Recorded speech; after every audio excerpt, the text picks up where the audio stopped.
I'm Carrie. I'm one of the techs here at West Tonka Animal Hospital and Lake Minnetonka Pet Wellness Center. And today, myself and Tom and Huck here are going to be talking about urinary health in cats. So why is this something that's important? Well, a lot of cats get dropped off at the Humane Society or look for new homes because of urinary problems.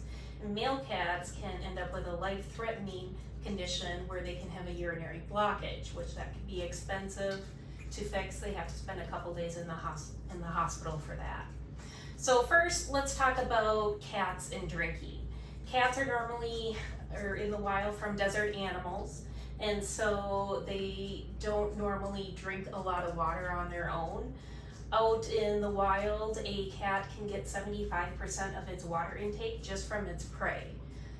So it's not used to drinking a lot from bowls.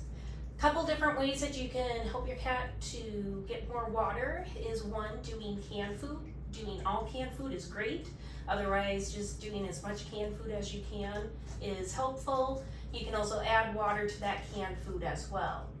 Make sure you clean their water dishes every day.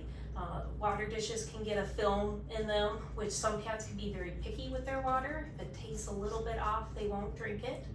Also try to use bottled or filtered water for your cats. Drinking fountains are also a good way to get water into your cats. There can be a variety of different types of fountains. You can go online and take a look, or at pet stores will have them too. Next, bathroom hygiene. Let's face it, no one wants to use a dirty toilet. Cats are the same way too. So a couple things you can do. Make sure you scoop out your litter boxes daily and clean them on a frequent basis. Also, location is important too. You want to have your litter box in a quiet, low-key area where they're not going to get stressed out by a lot of other things in the household. Size of the box matters too. If a box is too small, cats can make quite a mess around there. Ideally, your litter box size should be the length of the cat times half of that. A lot of litter boxes out there aren't going to be that big, so you might have to look and get creative if you have a big cat. Sometimes just using a Rubbermaid container with a side cutout can work for that. And the number of litter boxes, that makes a difference too. Especially when you have multiple cat households, you want to have multiple litter boxes.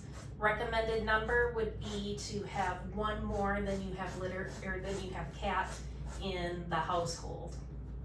And last, I want to talk about stress too.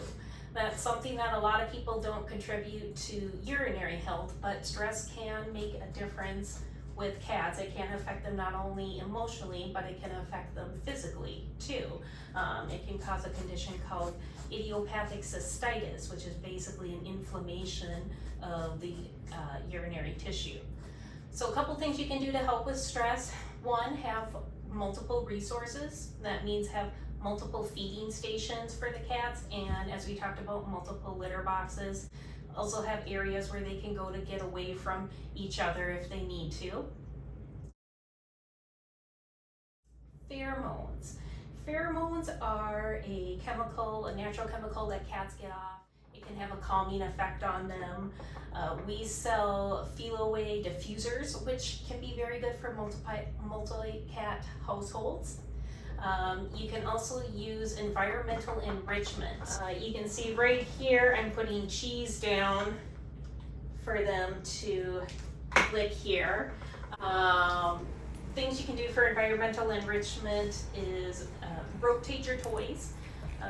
Cats and dogs, they can get bored with the same thing over and over again, so just rotating those toys, giving them something new. Food puzzles are also a good way to let them use their hunting instincts as they're eating. Also adding things like vertical spaces, so that would be putting things like shelves up on the wall that they can climb up on. Cats are very vertical. If you see them outside, they're always climbing trees and going up to high places. High places are a place of safety for them, so increasing those spaces in the household, or especially if you're in a small apartment, can be helpful too. For more information on environmental enrichment, we do have a couple of websites that you can go to, which is great information. Also, you can always give us a call. We have some handouts we can give you, and we're more than happy to talk to you. So hopefully this was helpful for you today.